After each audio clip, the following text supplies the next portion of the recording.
too restricted, then all of a sudden, there's no area to put your outdoor grow. So I came up with 300 feet was my best guess to try to fit a canopy, a grow of a certain size on a lot, and still allow it, and still try to give some sort of setback from property lines. It's a tough one. It is a hard one to, Wind's blowing, doesn't it? what's that? It depends which way the wind's blowing. It does. It does. I mean, I don't know how we're going to address outdoor odor. I don't. I mean, does setting it back 300 feet make any difference? I mean, if We're it doesn't, we're then still what's at the 1 and 2 tiers, right? Okay, In my recommendation, we're still at 1 and 2 tiers, so you're at a 2,000 square foot canopy, much different than a 20,000 square foot canopy. Keeping in mind, again, that people are allowed to grow 3 plants, and you may have 18 plants in someone's yard, depending on the number of adults that are there, and there's nothing we're going to be able to do about that anyway. So I was trying to, I think there's some it's fairly comparable there, but the larger grows, I just don't see how you can control the odor outdoors on the larger grows. no, I mean, I guess I'm questioning the utility of the 300-foot setback and whether it's actually doing anything. It might have some effect visually. Yeah. You're going to have a 300-foot setback and then a 6-foot fence. I mean, that's what we'd be looking at, right? And you hope there aren't any 2-story houses. State's going to require you to fence it likely too. Most of the outdoor grows that are licensed around the country have that requirement of a minimum of a 6-foot tall screening that you cannot see what's inside. Yeah. Thoughts, gentlemen?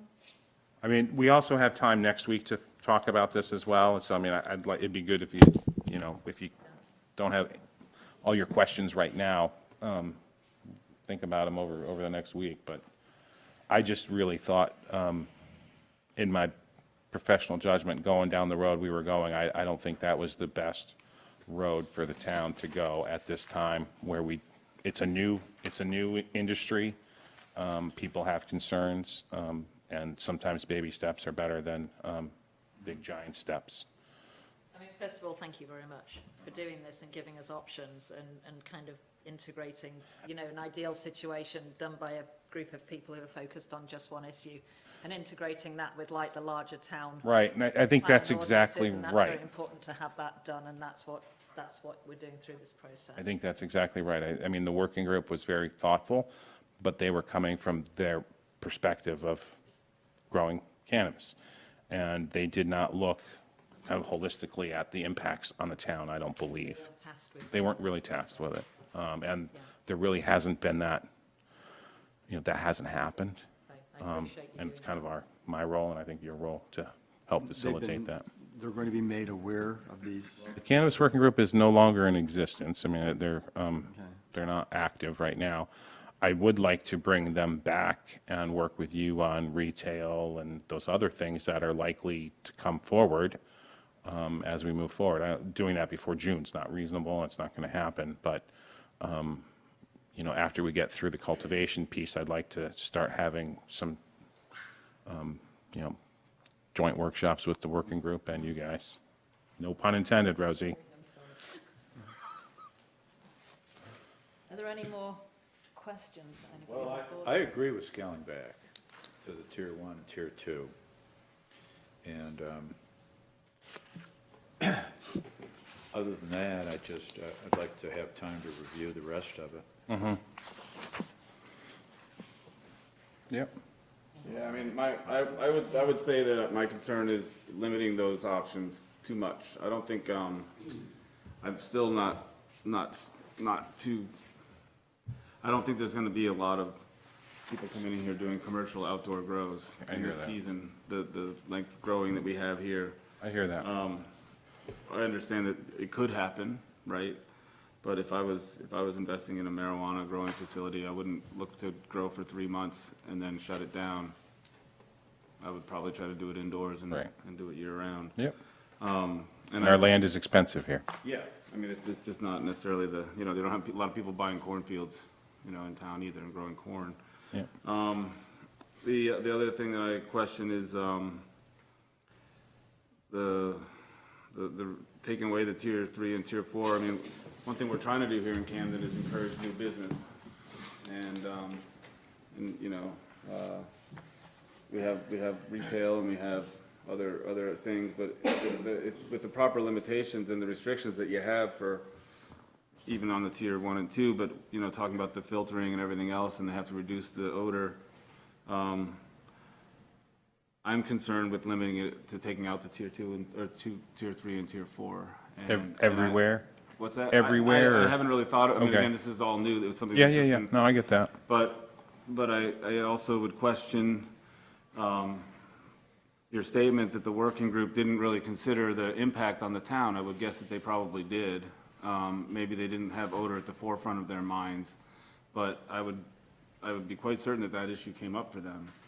It did come up, and they talked about it, and they said we would just deal with it as a nuisance issue. And frankly, when you're doing zoning and land use like this, and you affirmatively allow an industry that, I mean, it's tough to regulate smells, right? What's good, what you like is different than what I like. I mean, I don't like, you know, perfumes and fragrances. I mean, it drives me crazy, it gives me a headache. You know, there's a lot of things that cause people personally to be offended by things. Smells, I know some people have issues with lavender smells. I mean, what if you were next to a lavender farm? I mean, how do you deal with that? But we would be affirmatively allowing outdoor grows, very large outdoor grows with no ability to manage smell and odor. And that concerns me. And if we let that out of the bag right from the get-go, I think it's a challenge to get that, to pull that back in, and that's my concern. I don't necessarily want to be you know, frankly, when I look around the state, looking at towns that are regulating this, most are opting out. So most are not going down the road of allowing facilities to come in, whether they be retail or cultivation. And I have not seen one that is allowing outdoor grows yet. Nowhere, not Nowhere in the States allowing. that I've outdoor seen, no. grow, even out in the boonies. Yeah, Okay, so. that's helpful to know. And, you know, again, we're just starting this process, so how's the state going to deal with that issue? I don't know from a licensing and their rule, when they come up with their rules, how they're going to try to deal with odor. Are they going to look at it? I assume they will on indoor. I don't know how they're going to look at it outdoor, but the state, again, hasn't come up with rules. But the state did set the tier system, right? They did. That's from the state. They did. So they are anticipating Yeah. that, yeah. I mean, in talking with some caregivers, there are some caregivers that prefer to grow outdoors. You know, so, yeah. I mean, Kind of all over the place, don't honestly. those caregivers grow with their 1 and 2 tier size. Yes. I mean, they're. Yeah, they're- they they're have kind to. I of mean, they managing can't a grow- number of patients. Right, they got to and manage the number of patients. Now they've changed the rules to allow them to grow for other caregivers now. So they're allowed to grow a little more than they were, but they're fairly limited. They're at the tier 1 and 2 size grows. They're not, unless they're a licensed cultivation facility like the big wellness connections of the state, which are, you know, very large facilities that are growing for the dispensaries that they operate, which is different than someone opening, you know, running a caregiver operation out of their house and they have 5 patients. Very different. Well, I'm happy to carry on the discussion again at a later date, after having a chance to review a little further. Yeah. Yeah, I mean, just- I'd love to see kind of what more members of town, as we Yeah, move I'd love to hear, forward on if this and we're anybody getting from this the out. public is here to speak on this You know. issue today, we could hear from them now. Yeah, I'd- and at the public hearings, I mean, I think that's what this whole process is Right, designed for, to right. flush this out, and the more we can ascertain. Yeah, I'd like to now, flush it out the more now it goes before we back go to the out. public hearing. And it would be nice to have had people from the committee that worked on this here to address some of this stuff. Yeah. And- They might have to be invited. 'cause I they have never I have shown reached up. out, I have not heard, so. Wasn't one, Jim Hamilton or somebody, wasn't he here? Hamilton Hall, I've communicated with him somewhat on this. He was not on the committee, he kind of advised the committee a little bit. I'm sure Alison would come if The one we asked. person that was really good on the committee, she's moved to Oregon or Washington or California, so she was really sharp. I liked her a Couple lot. things, has odor ever presented a problem in like Colorado and California and those? Oh, jurisdictions? yes, Yes, So it they- sure has. Oh, You they can dealt with You it. can Google it, they're struggling to deal with it right now, because this is a new thing, and they're letting the grows are opening, and now they're expanding even more, and a lot of towns are saying no more, because of the odor issue. You readily find current issues right now with outdoor odor all over the country. How do we deal with it in places like Holland? You got any idea? Like where?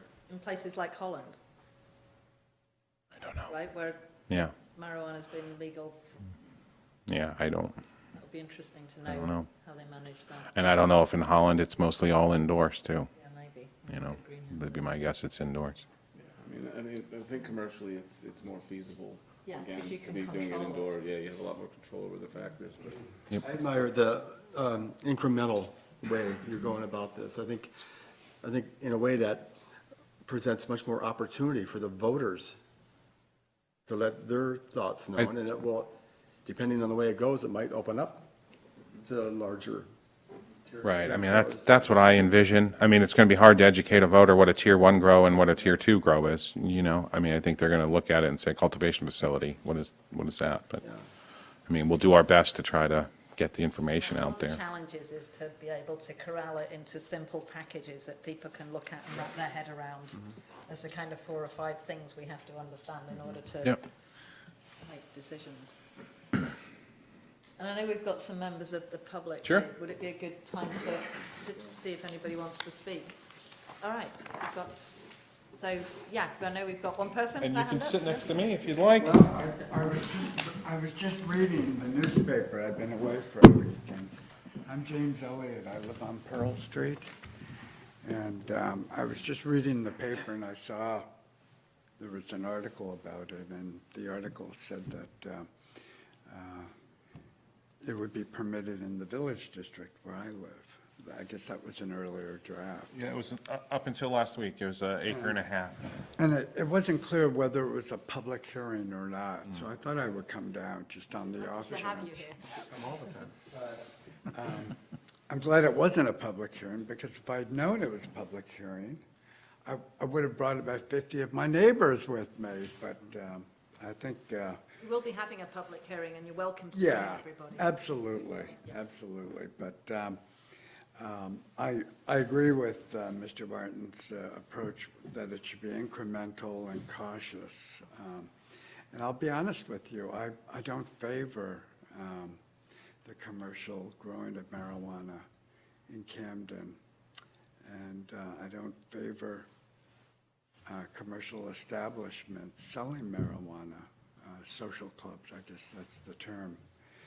So I'm putting that out there. That's just my personal feeling. But in reading earlier articles in the paper, I understood that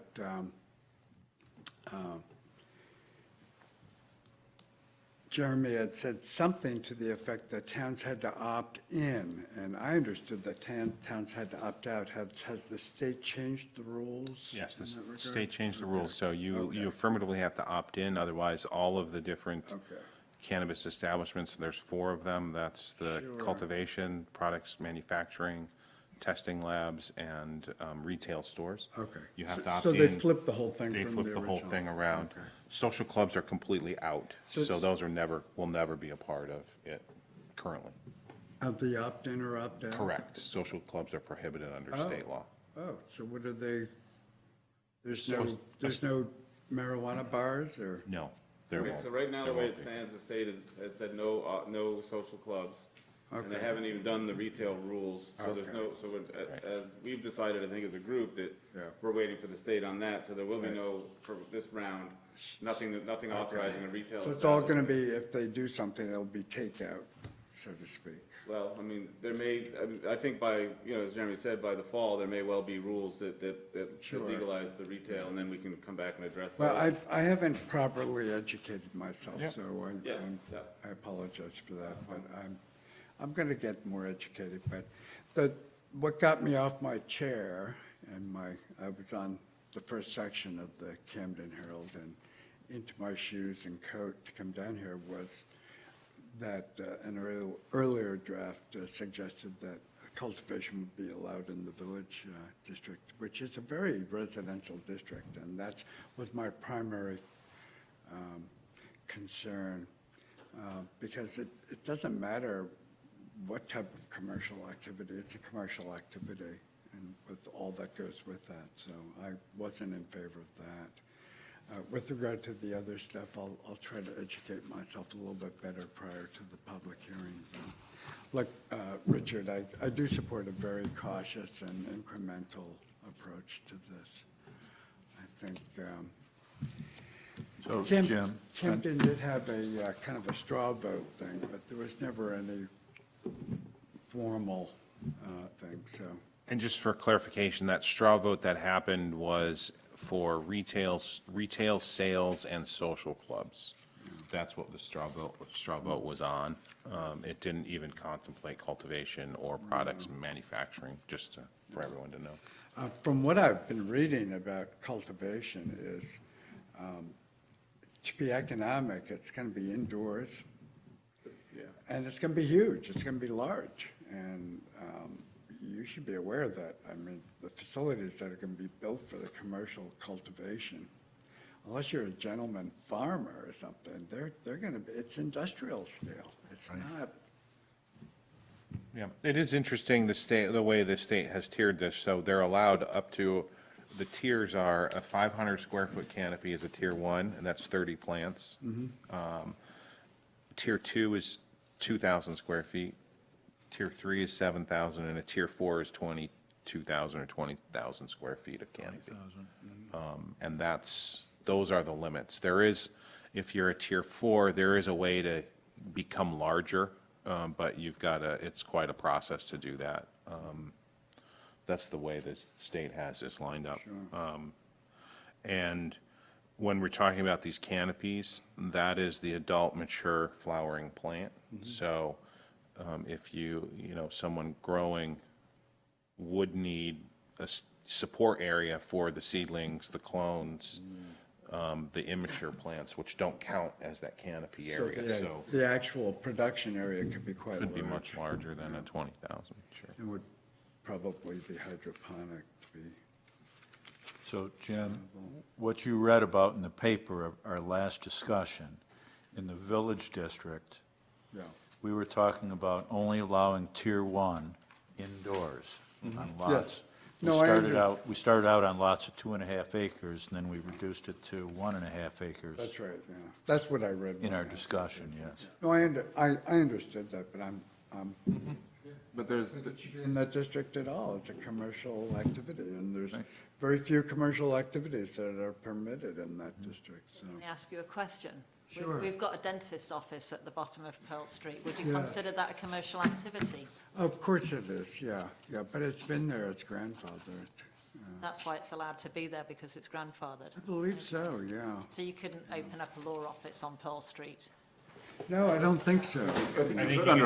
You could do it as a home occupation. Yeah, you Can could. the board just move the mics closer to you? I think it's hard to, Sorry, is that better? closer even, I please. think professional offices as home Really? occupations are permitted. Right there? They're sensitive. Hello? okay. Okay.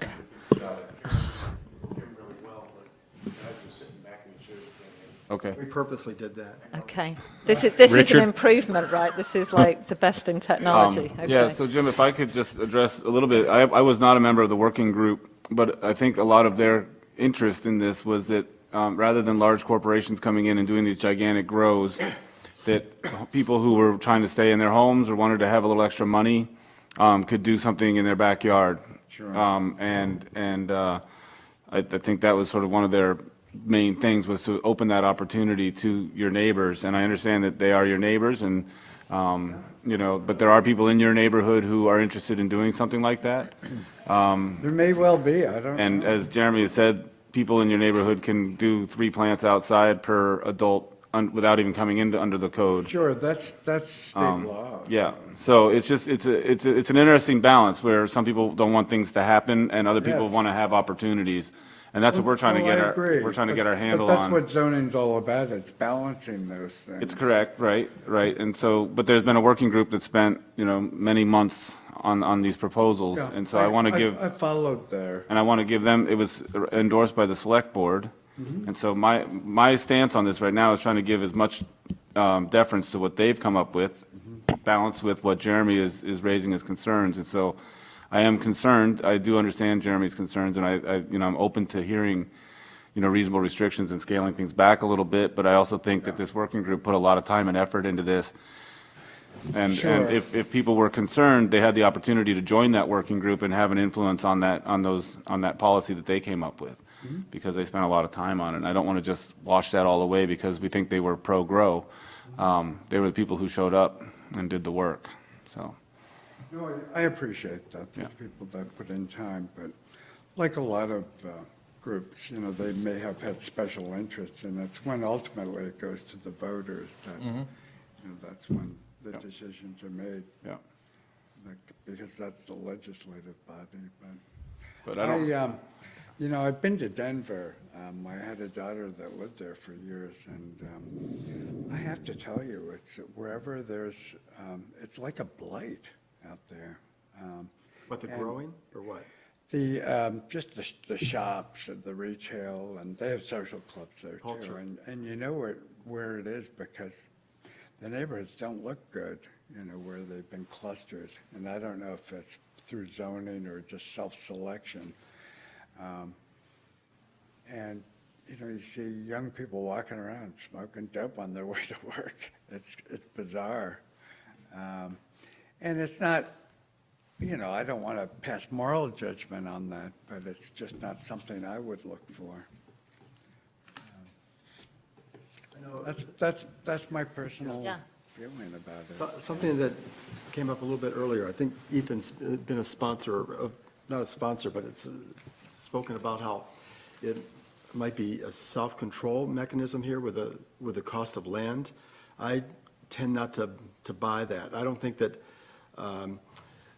economic forces should take place of what zoning requirements say. And, some of these, I'm sure there's some well-heeled people that could consider buying large pieces of property in this town.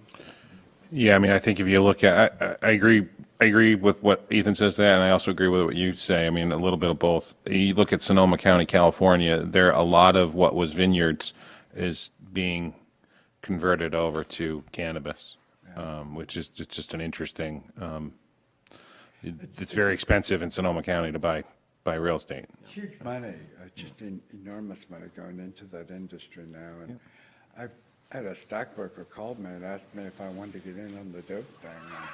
And he said, buy a tobacco stock because the tobacco companies are investing now, that's where the big money is. So the real economic facilities are going to be enormous, and they're not going to be in little towns like Camden. But I still think we need to respect our basic zoning setup, what we've set up. Somebody wants to, and you'll work out the details, and it's basically farming. So we have districts where farming is allowed, but there's other things around that. Does that mean you can have a farm stand and sell it in your driveway? Do we want that? Like you're selling tomatoes? Yeah, I mean, just, There's a lot of Just, I mean- things that have to be thought of. yeah, just so you know, I mean, you would not be able to open a cultivation facility and a little stand They're separate, retailing it, yeah. just so you know. I mean, I We're understand. not the dealing with concern. retail at all Right. at this moment, but, yeah, they're required, I think, to be separate. They are, By state law? yes. Yeah. Oh, well, that's good. I mean, it's a controlled substance like alcohol. You just couldn't have Yeah. a farm stand and start selling liquor. Well, that's going to pretty much ensure it's going to be a big money deal. So to back up here, and your question about commercial uses in village, Yeah. it's, according to the ordinance, it's low-impact commercial uses are allowed in village district. All right. So And low impact, I I think, is defined as 2,000 square feet or less. It's, well, I think I just said low impact because it gets pretty complicated. it sure does. It sure does. There's a big definition somewhere in there. Well, thank you. I don't want Absolutely, to. Jim. Jim, I mean, I think the other piece I just want to say is I think what we're really hoping is that we can craft something that will pass muster and get passed when it goes to the vote. And that's part of what this balancing act is doing, because if it's too perceived as being too lenient, right, or overriding the character of Yeah, the Camden whole too thing will much, get it will voted just down. get voted down and thrown Sure. out and nothing will happen. Well, I think So- that's why an incremental approach makes a lot of sense and cautious. And I would encourage you to show up and bring the neighbours, seriously, to the planning board hearing, because I think right now what we really need to do is hear from as broad a swath of Yeah, yeah. the public as, No, I appreciate that, yeah. Yeah, and you don't want people coming in angry. You want people coming in to contribute yeah. if they can, so. Yeah, absolutely. I mean, we're Before you get definitely, too we're far definitely, along. our minds are not made up on any of this, and we're definitely open to all sorts of information and opinions, so, do appreciate you coming in. Yeah, thank you. Oh, you're welcome. Thank you. Jim, I did a little summary of the state law on this, and maybe I can share that with you. Oh, I'd love it, yeah. do that. Do you want me to write my email? Sure. Yeah, I'd love it, yeah. Well, thank you for your time. I know this isn't really a public hearing. No, it's all valuable. Absolutely fine. I was happy to see our Dark Skies resident is on the Energy Committee. I saw with the streetlights. I thought Yeah. that was really positive. Yeah. All right, thank you, So Jim. you guys do anything on the Dark Sky ordinance that we kind of, I kind of dropped the ball Right on? now, there are so many other things that Not we're right, dealing with. not right this now. moment. Yep. Yeah. Thank you. Thank you, Jim. Thank you. Well, Do we have anyone else who'd like to speak? Gentlemen, no? All right. Okay. all right. Okay, where do we go from here then? Is there anything else we Any need other to talk final, about? any thoughts on this anymore? I mean, what I'd like to do, I really like to flush this out very well in the next, by the 7th, so that on the 7th, I've got a good draft that you guys can be comfortable with. Because then we can then set the public hearing for the 21st. So if you've got good ideas, share them with me or bring them to the meeting on the 7th, or preferably before, honestly, so I can try to work them into Well, a, I can tell you right now, for me, that I'm not in favor of taking it out of the village.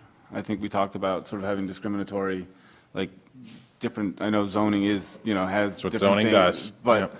we have people who live in the village who I think were on the working group, and are, we're thinking about this issue from that perspective. And just, again, we talked about, if people wanted to do, low impact or whatever, but I'm not saying we should have tier 4 in the village. I mean, I honestly don't see any possibility of somebody buying up an acre and a half or 2.5 acres in downtown Camden to open a facility. I just don't see that happening. I could be wrong, but I just don't see that happening. And I don't, And you're also saying that there are people that already own the property? that, That would be I don't interested know, I don't know of people who, I don't know of anybody personally, I just know people who were on that working group do live in the village district. Allison McKellar, I think, lives in the. well, she was not on the committee, she was a But select board liaison yeah, to the committee. liaison, right, Yeah. so she was involved. But I do have a pretty strong feeling that the lower level, tier 1 and tier 2 that we were talking about should be allowed in the village. The restrictions, the odor, all that other stuff, I'm not even like that. I haven't done any research on the outdoor and the odor issue, and I appreciate that it is an issue, and I will research that a little bit and see what that is. But if we're treating it, as they said, as a nuisance issue, and you have this, you have something in there about, For the indoor, I have something in there that you can manage, that we can manage. The outdoor, there's no way to come up with an odor control plan for an outdoor grow. what if the standard is still the same? I mean, I'm not, so if the odor is noticeable at the property line, the abutter's property line, I mean, I don't know how far this stuff Then what travels. happens? So what do you do? I mean, tell everybody to rip all their plants out that they've spent Right. 4 months cultivating. Well, I mean- That's. Right, that's the what- struggle. Seriously, what No, other it's option a good is? question, right. I That's- mean, I think the outdoor grow odor issue is a real one. I'm open to that, like, understanding that more, because I don't know. I think that, as we've talked about, the indoor cultivation can be managed. It can. And, you know, I think to Jim's complaint or concern about these blighted neighborhoods and everything, one guess is that in Denver, they're putting them in the poorer neighborhoods already, right? I mean, that's not in my backyard, that's what everybody's going to be doing out there, say, just go put it down in that industrial district or that struggling district. Secondly, you know, retail is much different than a work facility. You know, we're talking about people going in, doing their job, and coming out. And this sort of this idea, I think, that the committee had of almost like a home occupation grower, which I think is the one thing that I'm most in favor of. Just because I know people struggle with taxes, and they're, you know, this is one way they might be able to make a little extra money and stay in their houses. So, Yeah. I guess, you know, we can't require, but it would mean a lot to me, being on this board, if different members of that group came ex officio and just presented themselves, and not presented Yeah. themselves, I'm not looking for them to present themselves, but say, in their words, things that we've been bouncing around. I will try to reach out to all of them tomorrow, and at least to share with them what I'm hearing from the planning board and have heard from you guys over the last many months, and I just just, find it sort of frustrating. I haven't seen any of them, or that they're interested enough to show up. I'm not saying they're not interested, but that Right. they haven't shown well, I up. think that, again, you have to give, like, they went through the process, Yeah. and then the select board approved it and recommended it to us to look at. well, I will say, I think what the select board did was, it did not we did not review it at the select board level the way you guys are reviewing this. I'm just saying, that, I don't think the select board at that time, that's how they don't view zoning things until it gets to that point, right? I mean, you guys in that working group are the ones tasked with kind of getting into this, and the select board recognized that the working group spent a lot of time on it, and said, okay, planning board, try to implement these, and that's what we're trying to do, and I think some of this really is more you guys and myself on how you implement something that has impacts, potential impacts on neighbors and potential impacts on property, right to use someone's property. So they were coming from their perspective, the work group. Select board took it and said, great, thank you. Now planning board, try to implement this into the zoning ordinance, and that's what we're trying to do. I don't think it fully meant to take exactly what they were Well, I think they proposing. gave us deference, but I do think it was essentially, if they had an issue with the recommendations, they would have raised those at the time. Yeah, I think some of this is for you guys to delve into more than them, though. I agree with that. I mean, that's what we're doing. Yeah.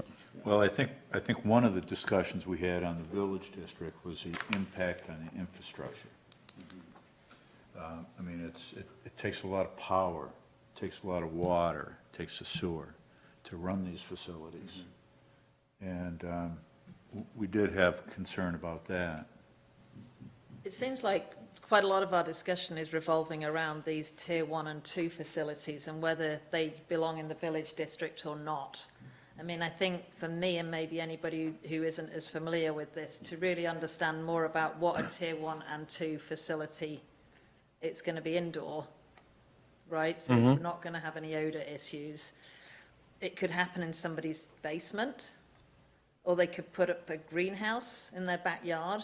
I mean, is that kind of, having it kind of very clearly laid out what that actually means and what that would be, because obviously there are legitimate concerns about having tier 1 and 2 in the village, right? One of them may be the character, and there's also highest and best use of space, which is partly where Jeremy's coming from too, which from a town planning perspective, I'd fully support where Jeremy's coming from. Right. Because we're tasked with the long term, looking at really how Camden develops in the long term, and there's a, you know, and having densely developed residential areas in the middle of town is good for all sorts of I reasons. totally agree with that. So that would be my argument in favour of not having it in the village, because there are higher and better uses of that land, and that's not something that the working group was tasked with looking at all, so they wouldn't, Right. right? Fair. But at the same time, you know, I think it would be helpful for people to really understand what a tier 1 and 2 is, and I'm sure that's going to come up at the planning board hearing too.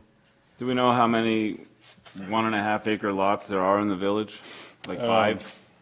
10? Yeah, I'd have Have to, those, You know, just looking don't at have my this, map with me. Ethan, like, it, I'm not sure how, I think it is pretty accurate, but a place that really calls out, would be an ideal opportunity, is what was called Mary Gardens. And it's sort of behind where the Paws Animal Shelter is. A woman had owned that for years and grew exotic plants in. is that the Garden Institute? Pardon me? Is that the what's the Garden Institute, right? I think they might have changed. On the Mechanic name Street? To the Garden profit Institute. organisation, isn't it? The entrance off of Mechanic? Yeah, yeah. I mean, And that's in the village district? it is. Yeah. It is. It's on the Mechanic and John Street. And I have a little trouble envisioning that in the future being dense. Must be this patch back housing. in here. I think that's a nonprofit, and I think there are some No, deed but I don't mean what restrictions its on use that. is. I just mean On that, like, you can't, yeah. you know, it's topography and everything is more agrarian than it is neighborhood. So there are those places in the village that, Okay, so these are parcels in the village district that are bigger than 2.5 acres. Yeah, and these are way out. Yeah, so that's really the parcels that would be it's this one right here. impacted. Yeah, that's, Yeah, over here. yeah, which again, I don't think, with my understanding of what the And deed says. I for think that, it's they could- important, I mean, again, to realize that this is, it does not have to be an all or nothing. Right. It can be small, it can be incremental. We can come back in November, you know, I mean, But again, just to go back, I mean, to this statement, we only had tier 1, not even tier 2, and a requirement of 1.5 acres in the village, and that was struck. It I was. thought that was pretty reasonable. That's just my personal opinion. Right. But I thought that was a pretty reasonable restriction. 1.5 acre lot and you're talking about, what is it, a 500 canopy? 500 grow? square foot canopy. 500 square feet and indoor, and the odors, I mean, I hear that. you know, to me, it just seems Yeah. like that's being so overly restrictive, that saying that, well, because it's in, I mean, And know. maybe I can look at home occupation only in that way. but maybe, I mean, that's a possibility. I would be in support of that, where people aren't just buying the lot to put in a commercial facility. You actually have to live there and it Live on happened the property in and- the I can't see the structure. difference between having a home occupation, whether you're, you know, Right. if I had an architectural office, Right. right, I can do that, so why couldn't somebody have a Right. I mean, greenhouse? I think that's sort of the thing, is I that I think from the committee, what I did read about them in the paper and everything was, people who just wanted to go out and farm a little bit and make a little money could do that, maybe. In reality, It may not be reality. it's not going to be the Right. reality because the costs to actually get your permits and your licensing from at the state level to do a small little grow is probably going to be very burdensome, would be my guess on people, but Just resort more to personal, you're just falling under the What they can personal do code and already, have lots of yeah. adults. so let me look at it from a home occupation perspective and see if there's a way to do that. Yeah. I mean, I think if we want to look at the potential of having it in the village, we need to get very clear about what's being proposed. Yeah. But Well, then people- again, what we- Frankly, I think that's going to be the Considering biggest that. concern for people is grows in the village zone. I do, just, that's my gut. Yeah. Does that, I mean, do you gentlemen agree? I mean, with that? again, you know, we may find, this is June, you know, no one's going to be growing this season because the rules are not in place for you to do that. So if we approve things in June and the voters approve them in June to allow these, and then the state comes up with rules and we can actually see what really the state rules are on these, we may then find that, you know what, it's not going to be very harmful to come back in November and say, okay, let's look at allowing these in the village zone at that point. I'm just throwing that out there. I would like to get the gate, a good understanding of where the town is on this. And How's that going to go over with the voters, putting one thing before them in June and then coming back 5 months later and changing our minds again? I mean, it just seems that's a recipe for, Well, I mean, likely, I'm going to try to look at, I think we need to convene you guys and some form of the working group again to look at products manufacturing, to look at testing labs, to look at even retail sales, limited retail sales. I know that will be I think some heartburn for some people, but you have the ability to limit the number of retail establishments in your community, Right. and you license them. Right. They go through, quite a process to do it.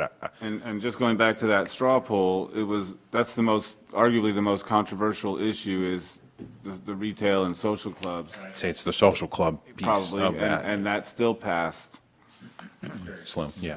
but it still passed. Yeah. And that's the most controversial aspect. So, I mean, again, I'm focusing more on the cultivation as being I hear you. less controversial. I hear what you're saying. And what Jim's ideas about the blight and everything would, to me, is like, I mean, that's a stigmatizing the marijuana growers, it's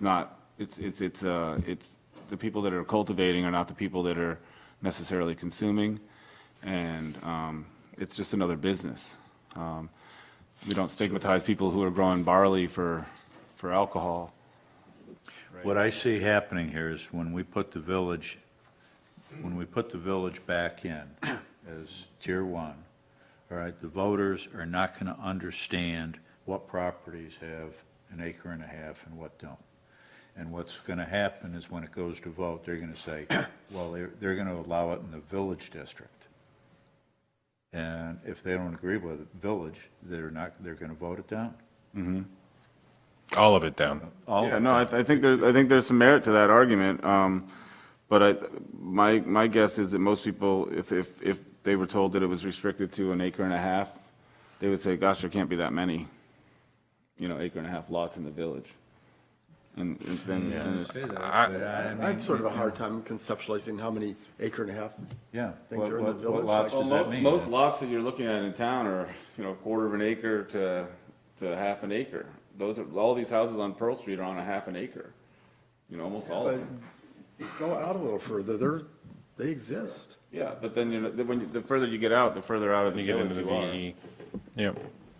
I mean, if you look at this map again, there's very little, I mean, Jim was concerned where- about Pearl Street. I don't even see anything on Pearl Street that these would are also qualify. 2.5 acre lots, not 1.5 acre Well, I lots think if on you look this at the map. key, it'll show you there's acre and a half and 2.5, Yeah, right? The ones that are not grayed out Yep. Oh, okay, are, the one and they're a half. purple, like Correct. these two So here. that's, okay, so they're 1.5. Yeah, they're there's the these two minimum, little okay. outliers here Yeah. and this one here. I mean, there's a couple that's what I meant, like, for the 1.5 acres, in addition to the 2.5, there's like 5 of them or 10 of them maybe. So if you There's get really not lucky many. and you happen to have a 1.5 acre lot and you want to Yeah, I mean, cultivate yeah, marijuana, I you mean, can do it, but yeah. most of the people in the village aren't even going to be Yeah, I eligible to mean, do if that. Jim was able to see this map and see that there's not a single property on Pearl Street that qualifies for a tier one grow, how opposed would he be to the ordinance that it's, I mean, I understand there's an education problem, and I don't want to tank the whole thing just over this little thing, but Well, and Jim was on the planning board, correct? He was. I mean, he's pretty savvy guy. I mean, I'm not saying that everyone is not savvy or understand what an acre and a half is, but Jim would know. Jim would know. And I think a lot of people don't know what an acre and a Well, half that's is. my point. Yeah, like, that's the reality of it.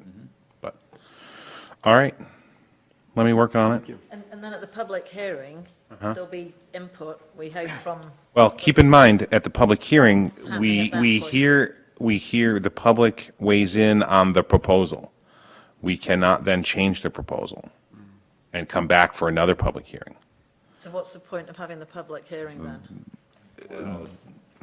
It's not a public hearing next meeting, is it? No, just it's not. further Discussion. Correct. So what's the point of having the public hearing if nothing can be changed? The ordinance is proposed as it comes to you, and it's out there for the public. The public has the opportunity to say, you should move this forward or you shouldn't.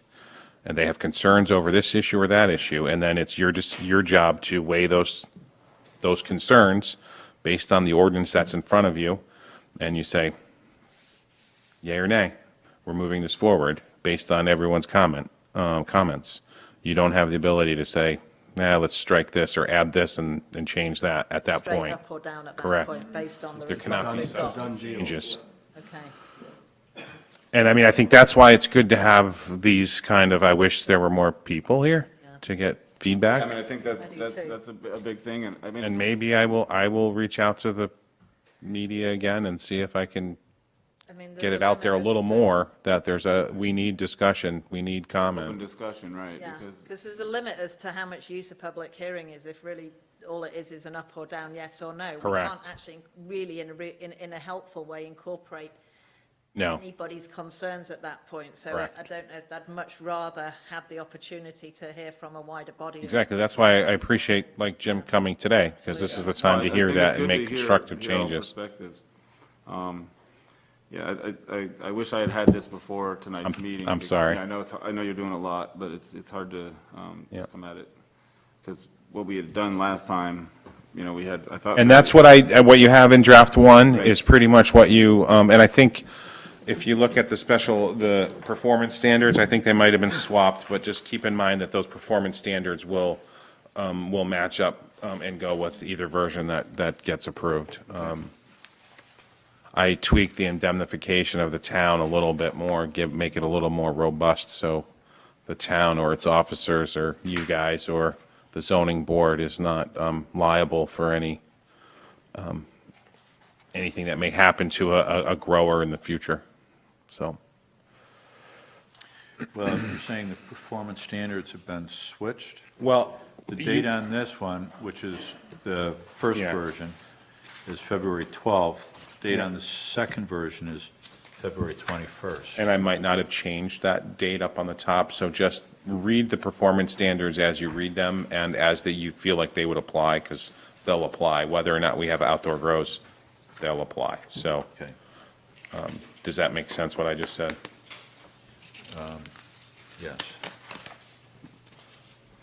I got it. One piece includes outdoor grows and the setback of 300 feet. That was supposed to go along with the version one.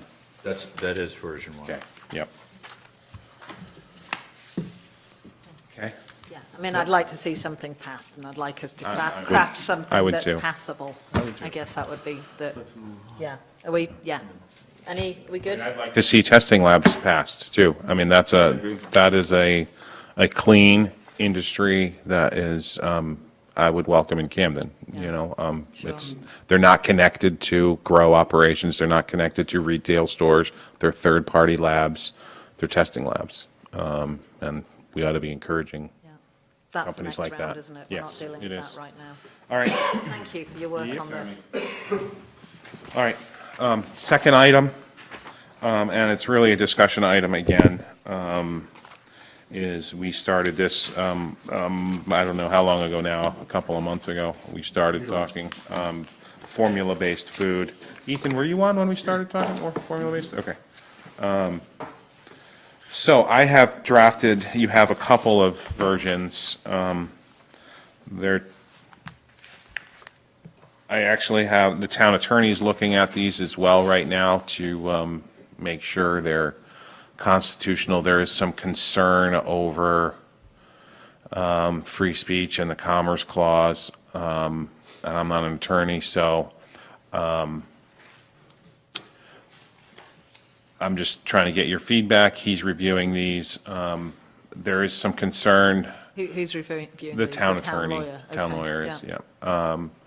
You know, there was a question last time about flatbread. Would this apply to a company like Flatbread? Flatbread is a chain restaurant. They have 13 of them.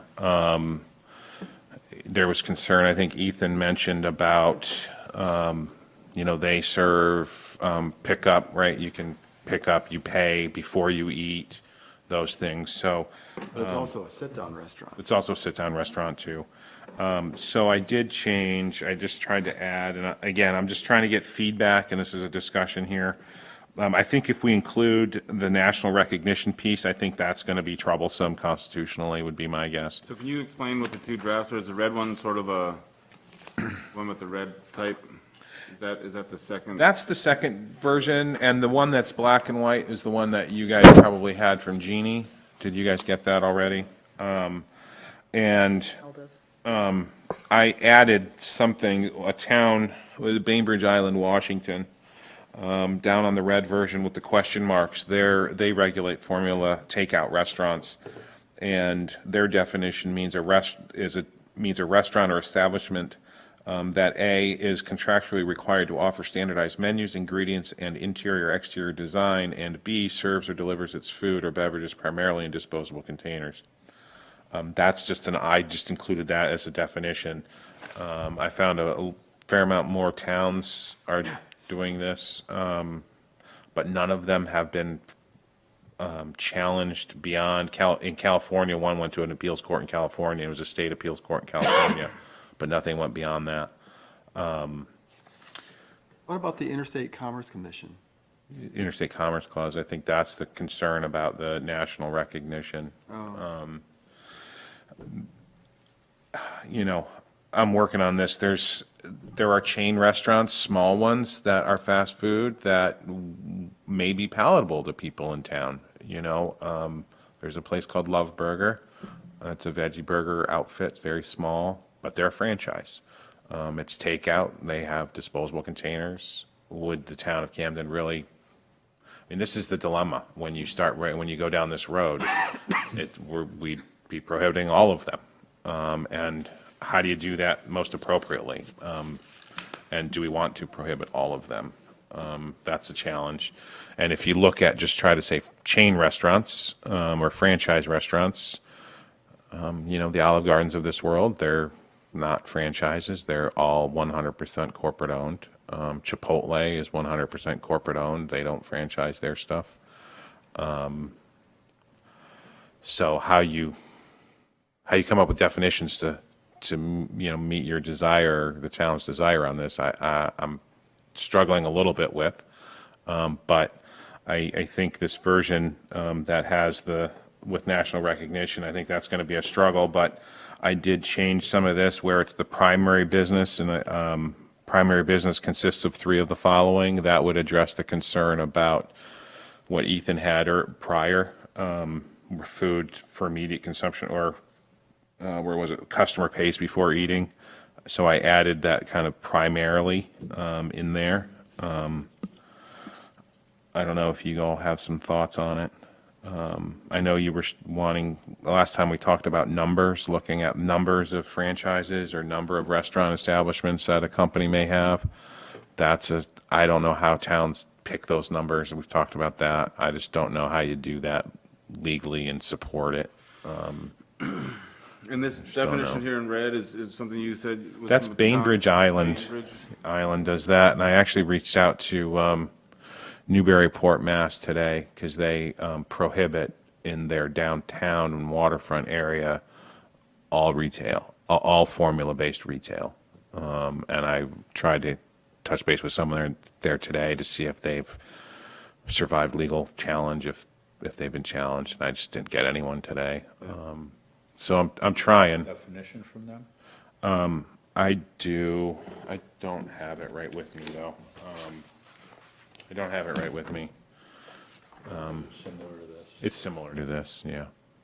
Yeah.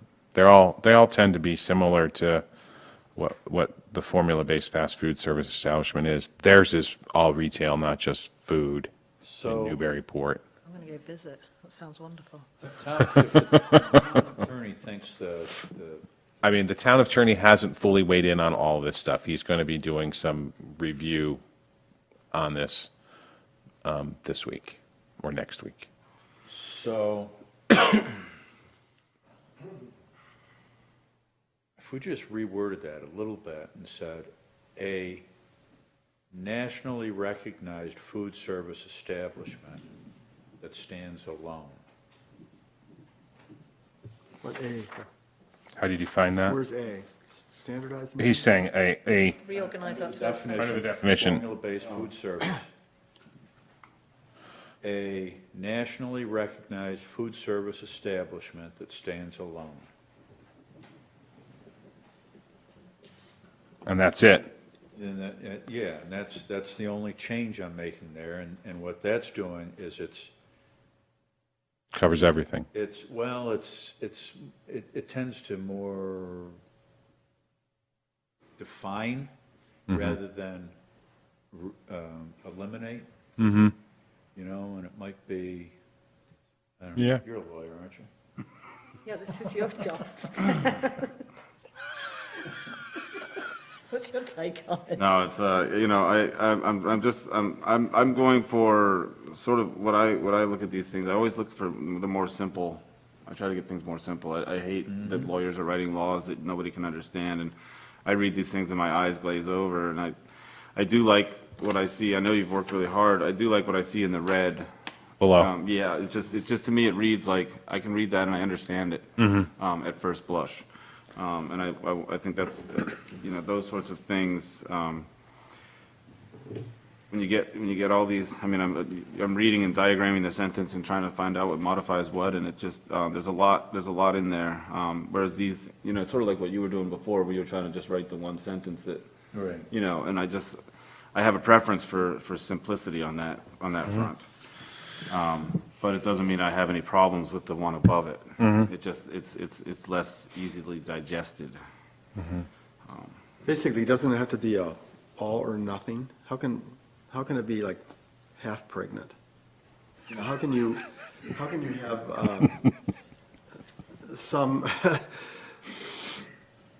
some formula-based businesses permitted and others not? I don't understand. I know, that's my struggle. So I mean, think there- you know, doesn't there's, the town just have to decide which way they want to go? I mean, like flatbread, is it a nationally recognized?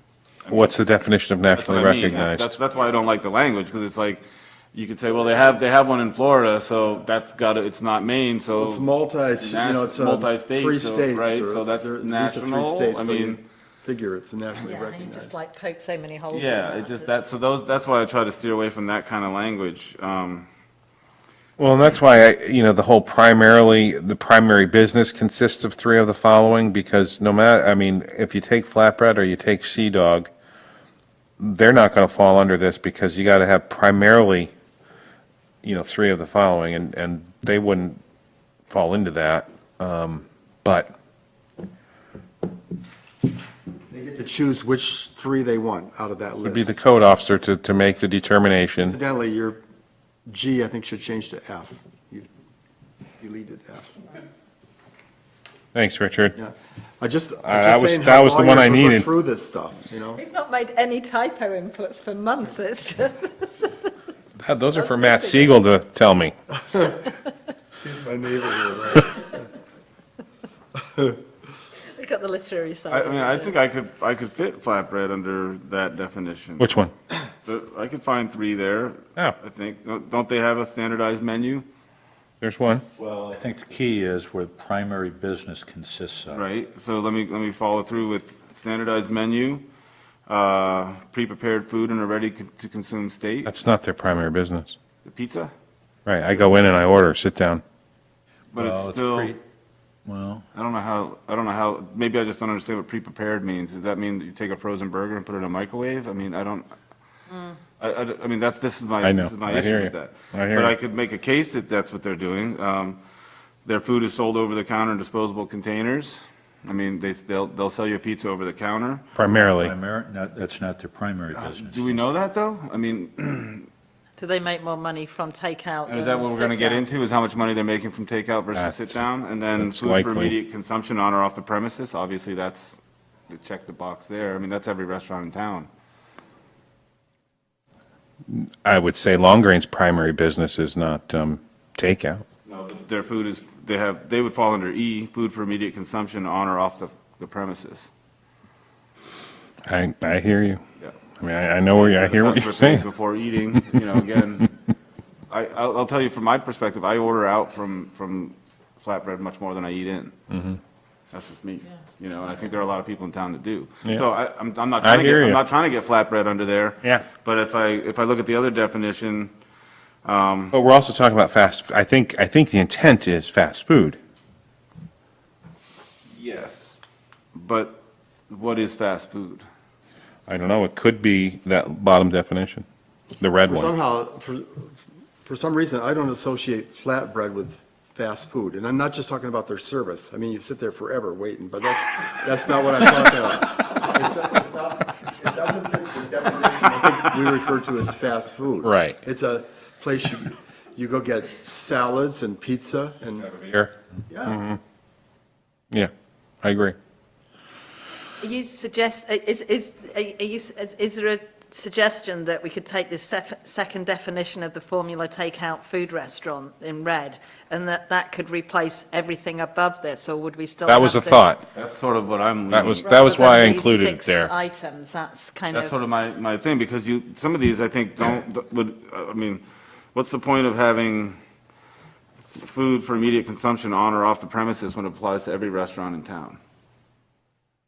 Every single restaurant in town is preparing food for immediate consumption on or off the premises. I can go to Francine or Franny's and get them to send me they'll let me take out a steak if I really want to do that. So that to me, that one makes, it's extra verbiage that we don't need. is there anything the one in red, if we looked at that, is there anything that doesn't do? Does that leave us open in any way? The only thing I see that doesn't address is pays before eating from the list above. All the rest are I've checked off. They're verbatim. How about an Olive Garden? Olive Garden wouldn't be a fast takeout food. No? Well, I think that's the one thing in that red is that it says takeout food restaurant, as opposed to just formula food restaurant. That's not, And you've also got serves or delivers its food or beverages primarily in disposable containers, right? So that sentence there would lead me to go, well, it's not an Olive Garden, you know, it's not a sit down. You don't sit and eat on paper plates there, You don't. right? So, I mean, to me, that would, allow an Olive Garden.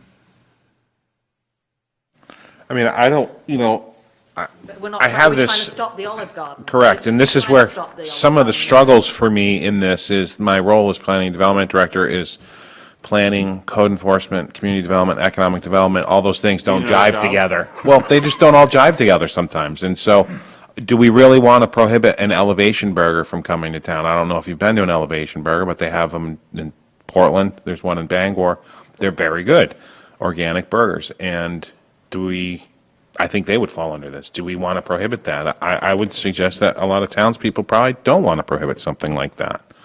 But they do want to, So we want high quality formula fast food, but not like low quality. I mean, that's kind of what we want, good burgers, but not so good burgers. I mean, The genesis of this too with Duncan. yeah. And that's, I think, what the bottom definition does, the red one, which Bainbridge Island did, but I kind of like Mark's thought. I mean, if there's a way to say a nationally recognized, and again, I don't know how you define nationally recognized, but I think there's probably a way you can come up with that. Use that along with the bottom piece from Bainbridge Island. Sure, yeah. I don't know. Yeah. I also just realised we're having a discussion about this, and I wanted to see if I know we've got a gentleman in the audience. Yes. So, and you've been involved in some of this, I understand, Mr. Grassi. Would you like to come and, do you have anything that you'd like to share with us? I think you may be the only one, but I'd really like you to have the opportunity to speak if you want to. I'm sorry, we got so involved with the cannabis stuff there. Hi, Tony. Hi, Jeremy. So thank you. Tony Grassi, I live in Belfast Road in Camden. I was involved in this subject 12 years ago, maybe, 9? 10? 9, something 10 or like 9, that. yeah. It was a long time ago.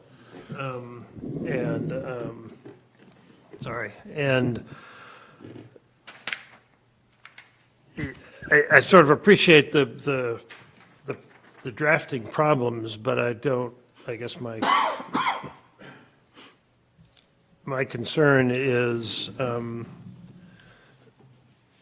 this is a little bit like pornography. I mean, everybody knows that you're just having a hard time writing down what it is that you're trying to preclude.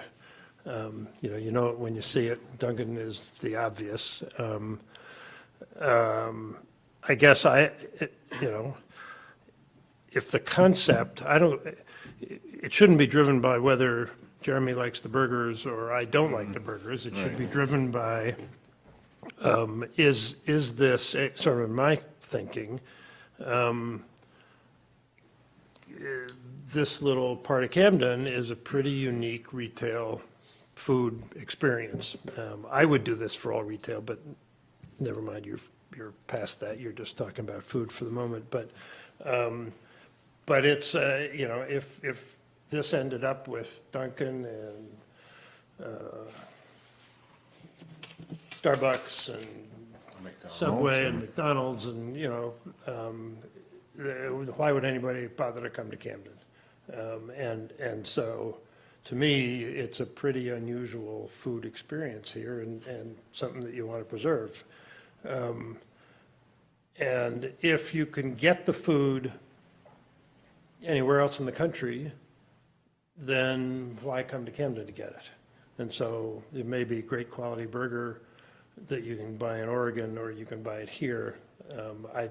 I'd be willing to sacrifice that opportunity in order to get it right on this, on the obvious stuff that seems to me would really destroy the retail environment in downtown Camden. So,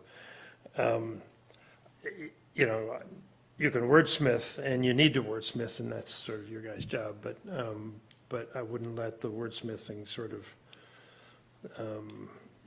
make you throw up your hands and say, oh, well, you can't figure it out, so screw it, we're not going to do it. I think that would be a terrible mistake. And, you know, I hadn't seen the red language and had some reactions to the others, but, you know, it really is just wordsmithing. I mean, you know, items C and E are essentially redundant, for instance. So if you're going to go down this listing, you know, I had the same reaction to item E. So every restaurant in town sells, this doesn't say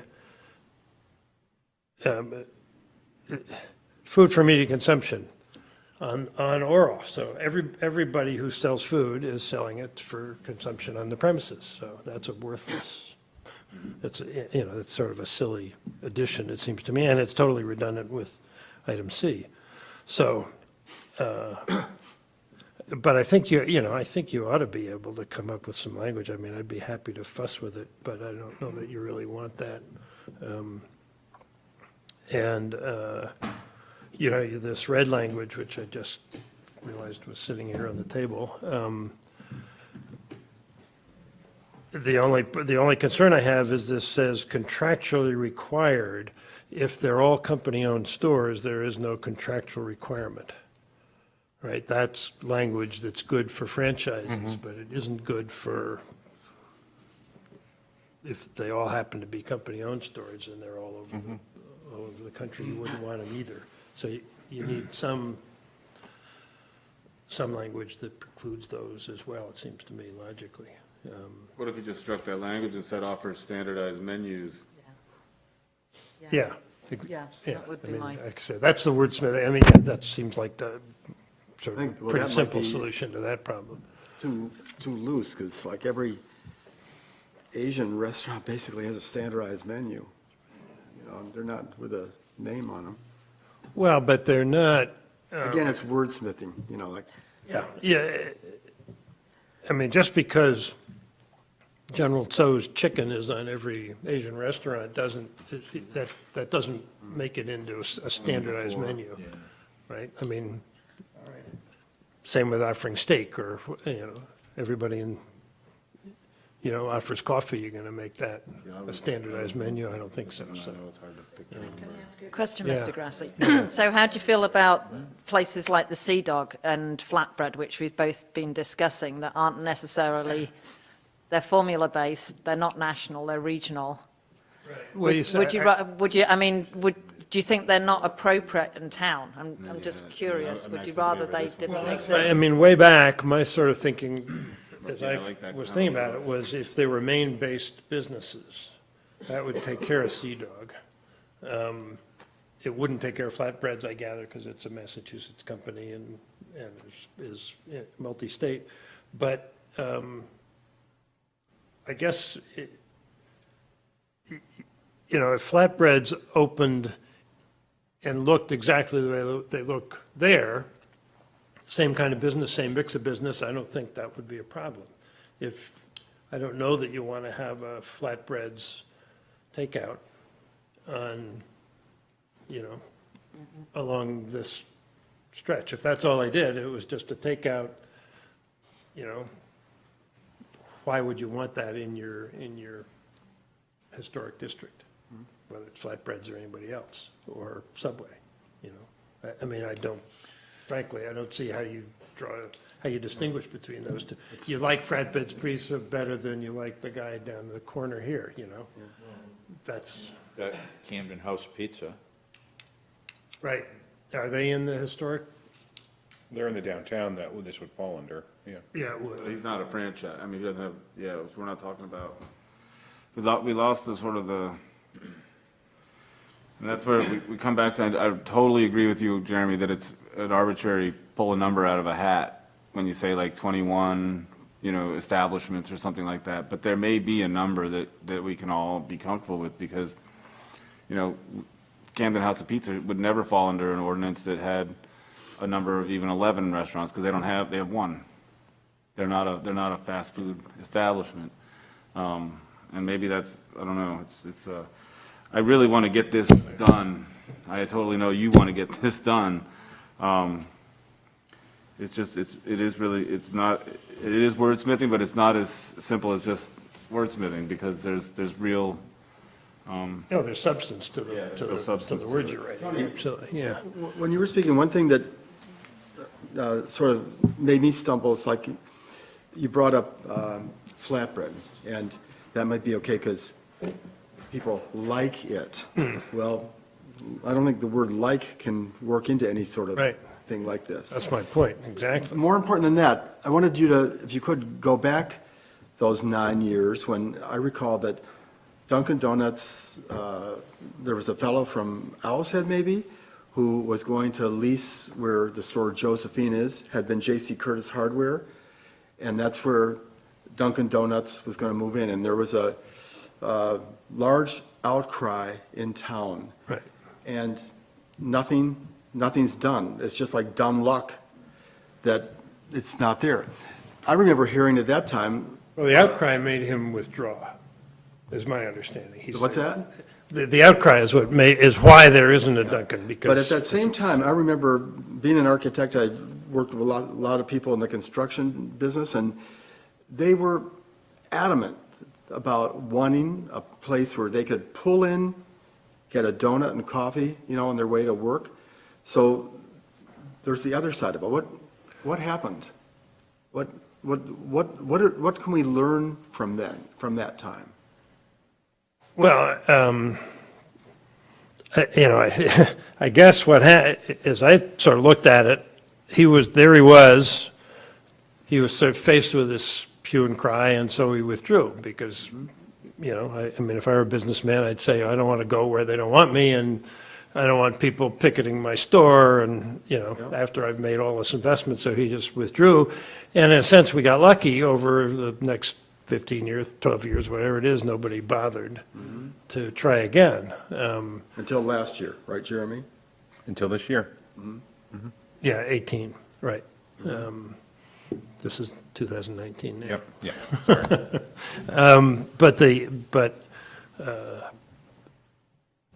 You know, I think you would have had the same if 5 years ago, Dunkin' Donuts had come, you'd have the same hue and cry and so forth. I think there's, you know, you can, it's sort of the idea where you pull up your truck and you're running, you can do that at French and Braun, you can do that at Zoot's, you can do that at, you know, 10 places in They're town slightly anyway. You can different do it at places, Bagel yeah. Cafe. Yeah. I mean, you can go in and get a quick cup of coffee and a donut if that's what you're after. So you know, you don't, so long as, you know, we don't have drive-through, we don't have all that sort of stuff. That's all prohibited already. So, you know, to me,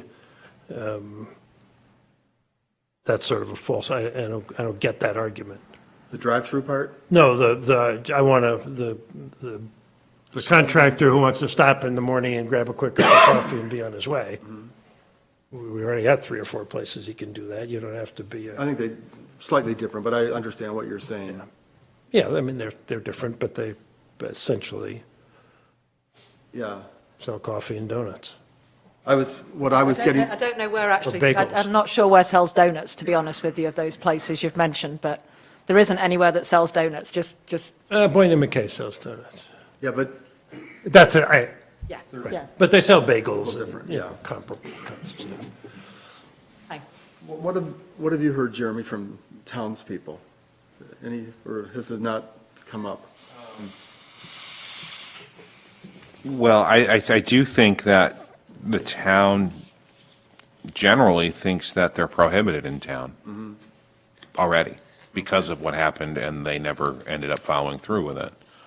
Well, then would the thing be to just formalize it and make them prohibited? That's what we're. That's, I'm just saying, like, Yeah. I'm I mean, I not- think that's, Yeah.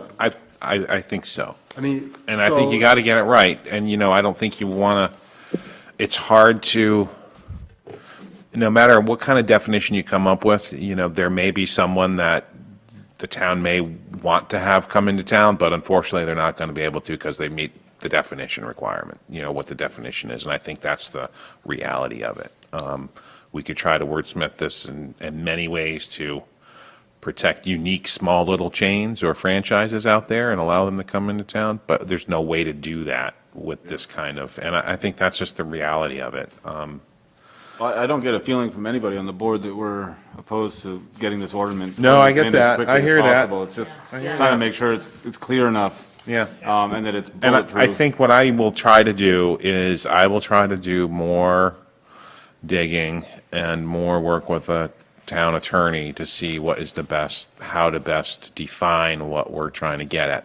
This definition, I've said it before, this definition is for the most part the same definition that's used in most communities across the country Talking that, about this one with the itemized list? yes, that's pretty much, I took that from pretty much every town in the country that regulates formula-based fast food restaurants. This Okay. is how they do it. Yep.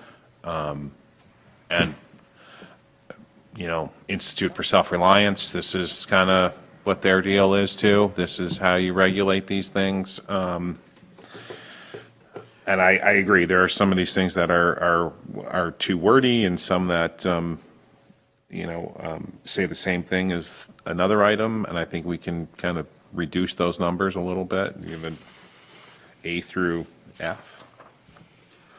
Check with Newburyport too. My daughter lives in that town. I'm there frequently, and indeed, there aren't any franchises in the downtown area. They're not, yeah. Newburyport's sort of like a larger, more sophisticated Camden, and it suffers from the same pros and cons. You know, what people think about that town. Right.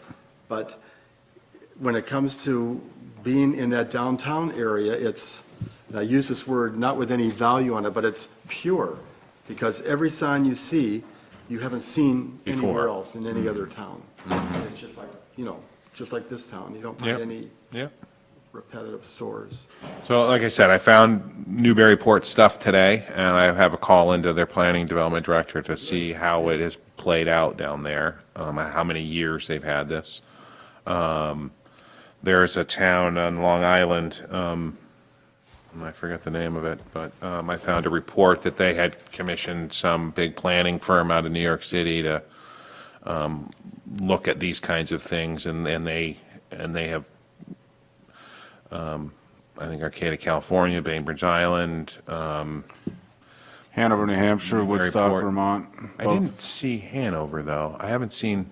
I grew up in that area, so I know that both those towns don't allow, maybe it's urban legend and nobody bothers, I think but. it's urban legend. But Hanover, New Hampshire has never had any Yeah. sort of franchise, and neither That's does what, Woodstock, what's it Vermont. called this for, right? The town south of Hanover. Lebanon. Lebanon, Yeah, they just outsource it Leave all all over that in there. Lebanon? Like, we live in Rockland. That's why diversity is good. Always go find it somewhere. A sister city, Send it all down to Waldoboro. everything you don't want.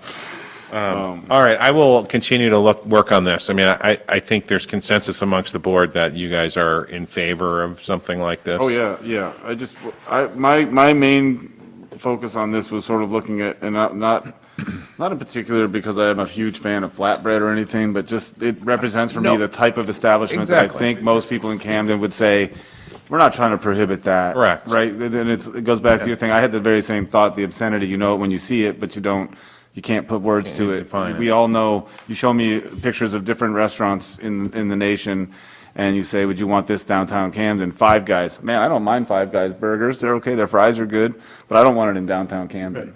Right? You know, it's just, I don't, you know, so it goes get like that. that. So, I understand. yeah, so it's just trying to make sure that we're not excluding some things and we're making sure we, Yep. you know. I mean, I did get some comments, some feedback from some local establishments existing. Was this going to prevent me from someday wanting my employees to have uniforms? Right. I mean, that is not the intent at all, to regulate any of these businesses that we have currently in downtown. This is what we're trying to protect. Yeah, And no, this is what makes Camden unique.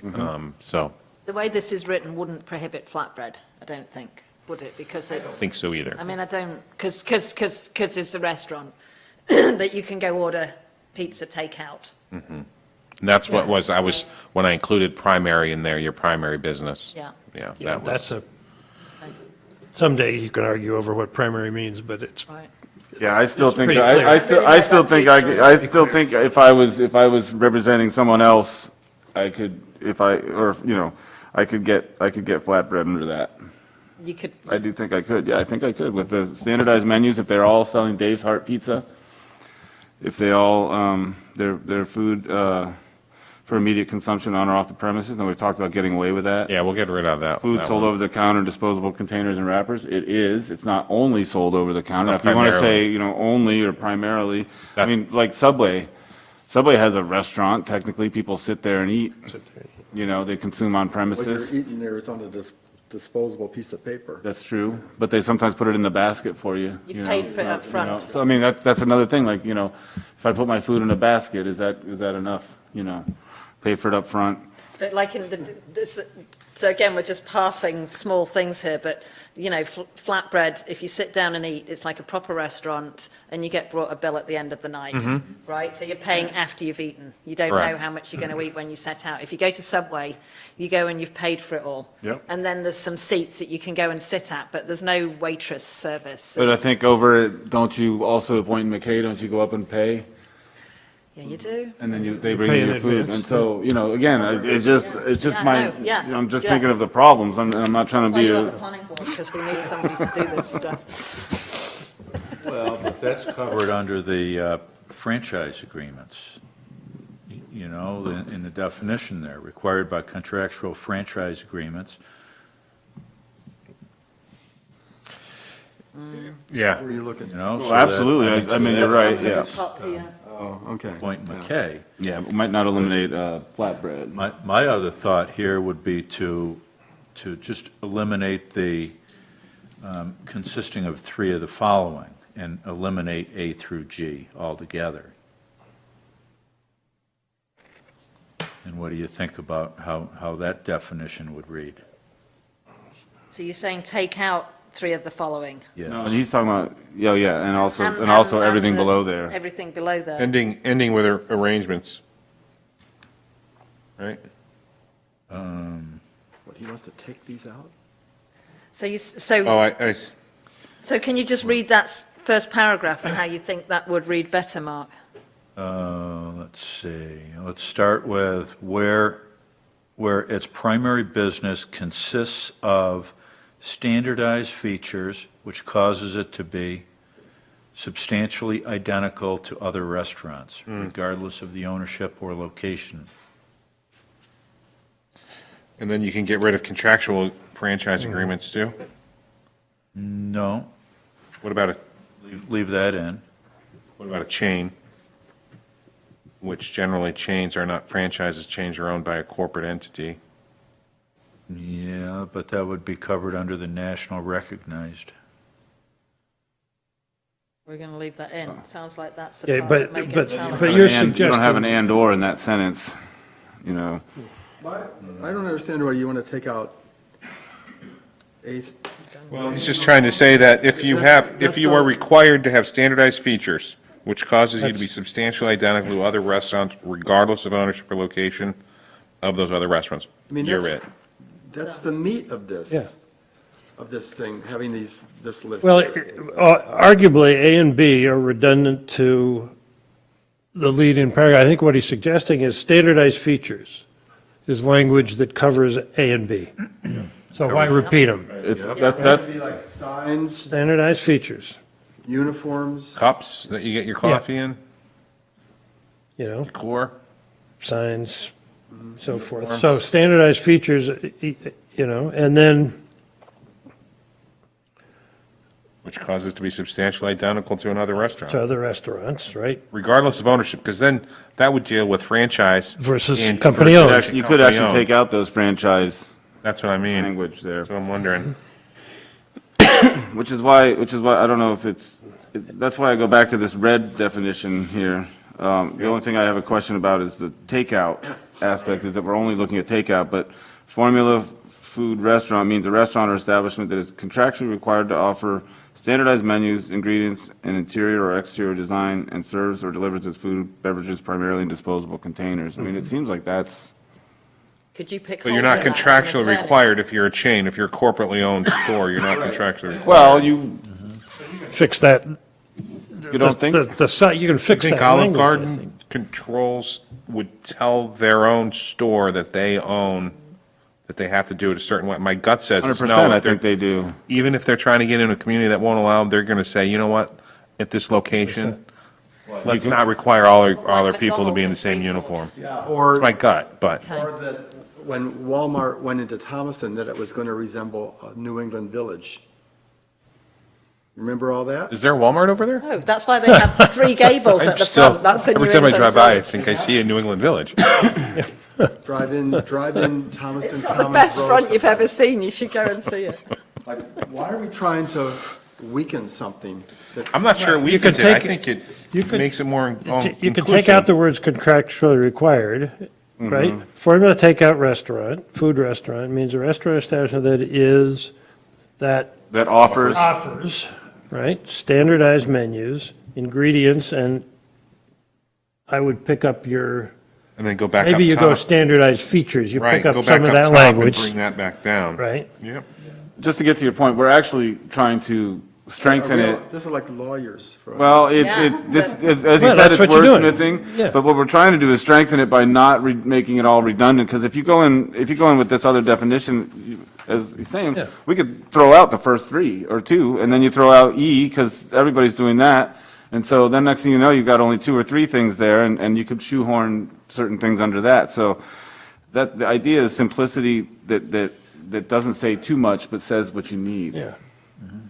Well, and again, you want the voters to be able to understand it, I think it's identical, you know? you know, if we can somehow capture that identical piece. Yeah, we're getting really close, I Yeah, think. and you're, if you keep that word primary business, it gives you lots of wiggle room. It's also, I mean, it's it's a thing, you got a paragraph above that has a bunch of parts to it, and then you have separate parts listed below, like, you could almost parse the first paragraph and just make that the below, which is sort of what you were doing, what you Yeah, were saying. I think so. that's what Mark was doing, exactly. So, I mean, are we just going for takeout That's the food big question, I restaurants? think. Or, I don't think so. so, That's why the one below needs a little work, too. so.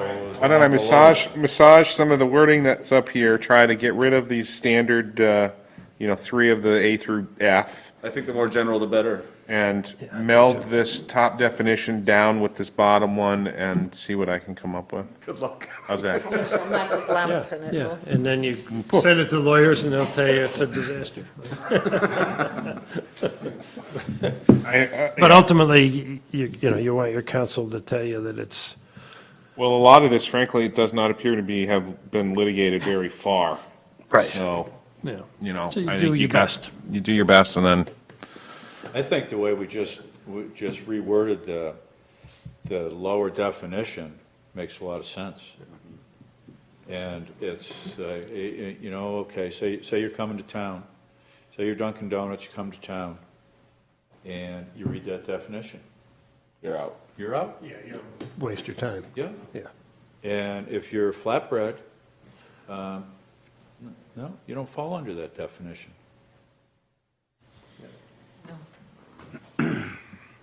Or Sea Dog. Or Sea Dog.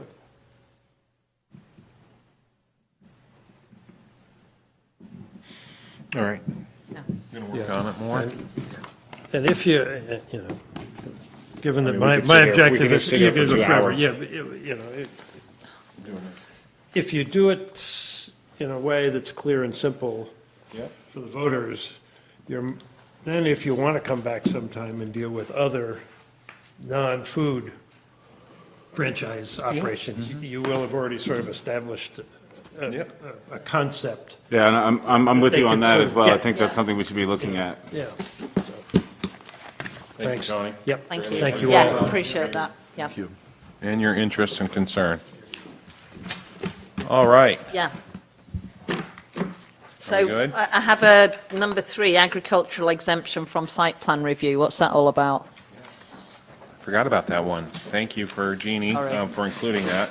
This is sorry. something, no one, we, And long then rate Jeff on isn't speed here, I dial. know, right? Jeff's not here. I was like, we're going to get out before 7. He's not here to see it. My, was it the Thai market noodle soup? I had that before, so, But sorry. you should- Got off the boat Sorry. and got here, so. You shouldn't have mentioned long grade. All That's right, not good. agriculture exemption piece, and this is something that has come up.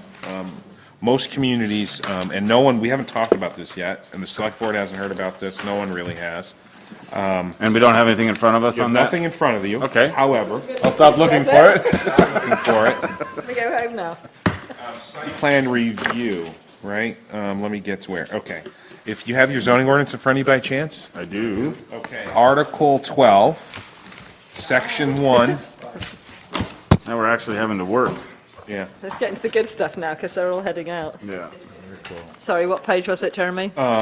Article 12, Site Plan Review, Section 1. Right, so this is towards the end of your book. I'm looking at 12. Site plan review? 12-1, yep. Okay, so you go to, below 9 says, "This section does not apply to agricultural land management practices and forest management practices." See that? Yep. So, what my thought is here is that we could tweak, this section does not apply to agriculture, get rid of land management practices. Because here's the question, here's a dilemma, is, so if you go to section 1, site plan review, proposals for new construction of non-residential buildings or structures and of multifamily dwellings, including accessory buildings or structures having a total for all floors of more than 1,000 square feet. So, including accessory buildings, this would say a farm.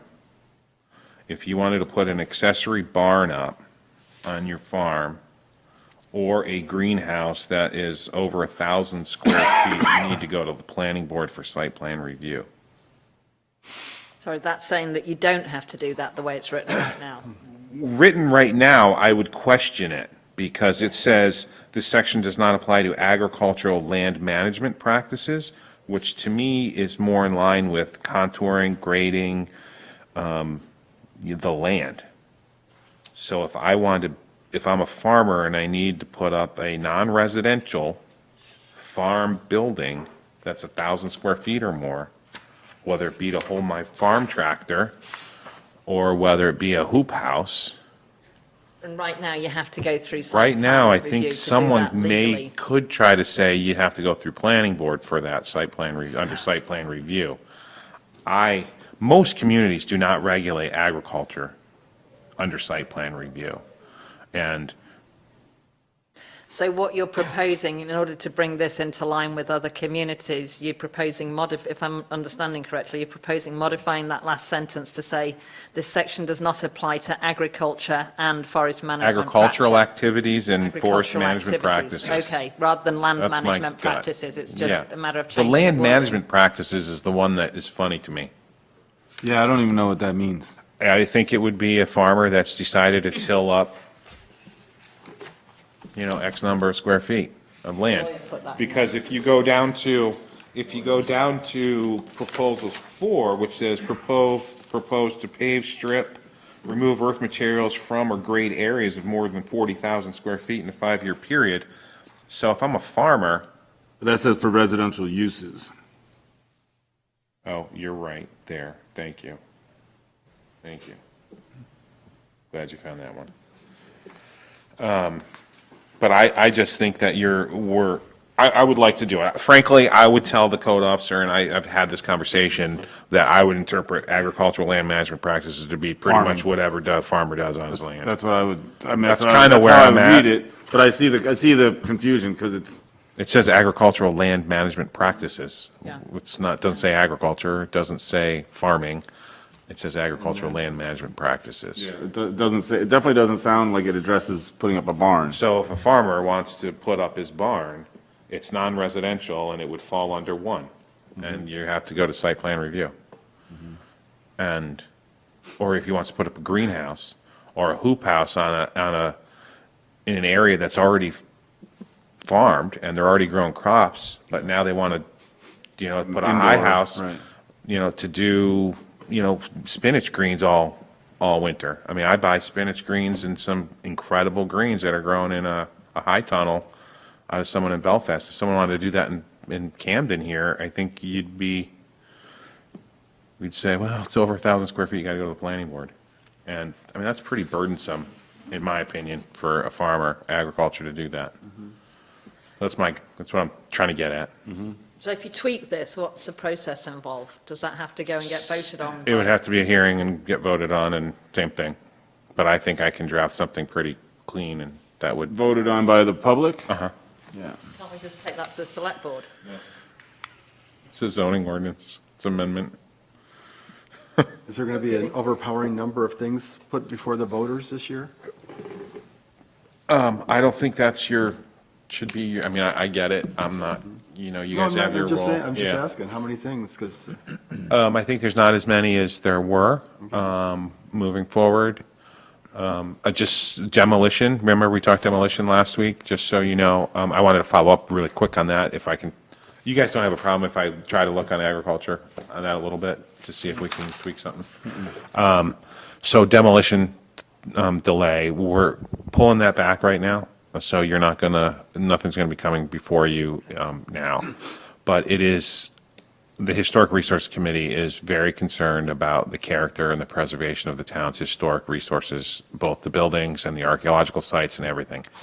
And the comp plan directed the town, for the most part, to move forward on doing something to address these things.